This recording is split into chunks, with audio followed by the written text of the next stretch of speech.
Wih, menggeletar tangan. Hari ni aku nak makan something yang simple tapi sedap. Assalamualaikum. Kuih udang legend. Kita ada kuih udang, kita ada tahu teratai, ada tahu sumbai.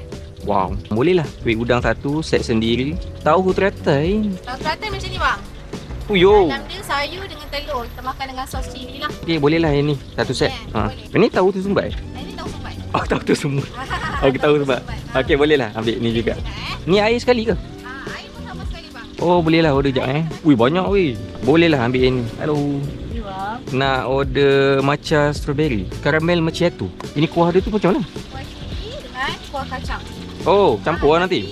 Ya betul. Saya pun dah tak ingat bila last makan kuih udang.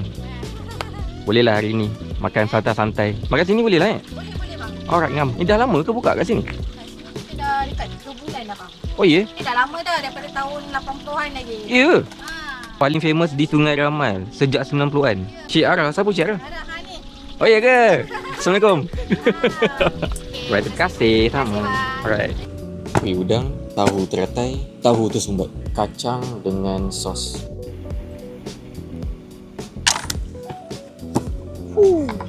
Ini set sendiri. Kalau kau datang berdua, kau ambil lah yang berdua ni. Alright. Weh, ni nampak lagi sedap ni. Bismillah. Dah lama tak makan kuih udang. Yang ni untuk solo set ni dia ada 3 keping. Dah potong-potong lah. Manusia-manusia dekat Sungai Ramal tahu tak ada kuih udang? Kalau tak tahu boleh datang. Dia ada sos dia sendiri kan.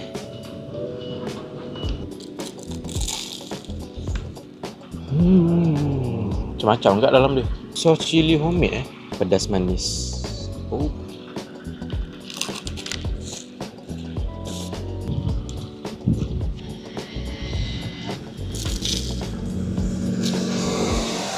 Dah. Rangup. Ini kalau ada rezeki lagi aku try lagi lah.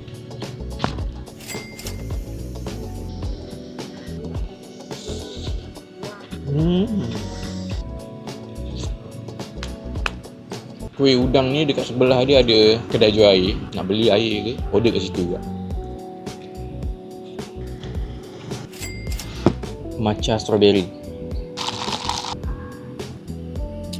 Not bad ke air dia. Macam ni aku boleh minum sampai habis. Dia tak berapa nak manis.